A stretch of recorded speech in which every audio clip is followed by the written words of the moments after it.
පින්නතුනි මම මෙව්වා කියනවා කියලා මට තරජන ගර්ජන එමටයි. ඒවා ඉතින් නොකිය බෑ. ඔය විවිධ විදිහට විවිධ අපවාද නගනවා මේවා නවත්තන්න. නමුත් පින්නතුනේ නිවන් දකින්න නම් මේ ප්‍රජාව හදන්න ඕනේ. පින්නතුනේ මේ සමතේ විදර්ශනාව වඩන්න නම් තරුණ මහත්තුරු මේ මඩුවට ගෙන්න ගන්න ඕනේ.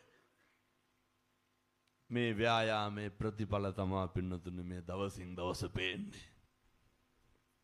මේ ව්‍යායාමයේ ප්‍රතිඵල තමයි දසදහස් ගාණින් මේ අහන්නේ තරුණ මහත්තුරු එක්කහුව වෙන්නේ. පානදුරේට මං කරන යෝජනාව තමයි තරුණයෝ සේරම එකතු වෙන්න. තරුණ සංවිධාන එකතු වෙන්න. මේ නගරේ පුරාවට මේ කුඩු විකුණන ඒවා අයින් කරලා දාන්න. හෙට ඉඳන් තඩි ගහන්න කියනවා නෙමෙයි හොඳේ මේ විකුණන මිනිස්සුන්ට. මත්පෙති ජාවාරම සිද්ධ කරන අයවලුන් පින්නතුනේ අපිට වෙඩි තියන්න පුළුවන් මේ යන විදිහට. ඇයි? කොල්ල කෝල් දීලා පොරොන්දු වෙනවා.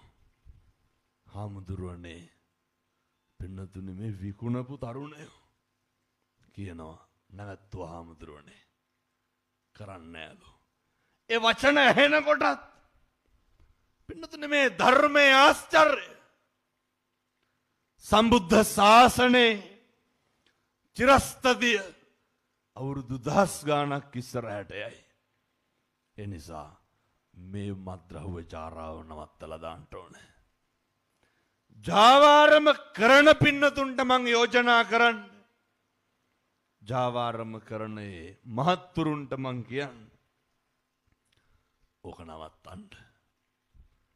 කොහොමද දෙයනේ මේ අවුරුදු 15 16 රුපියල් 20 30000ට පඩියට කඩවල් වල වැඩ කරන කොල්ලොන්ට අයිස් පැකට් විකුණන්නේ. මේ පාරේ සපත්තු මහන මිනිස්සුන්ට කුඩු පැකට් විකුණන්නේ. මම මේක අමුවටම කියලා දාන්න පින්නතුනේ වෙන මේක සරලව කියන්න ක්‍රමයක් නැහැ. ඔය වැඩේ නවත්තන්න. මේ සේරම එක්කහුවෙන්න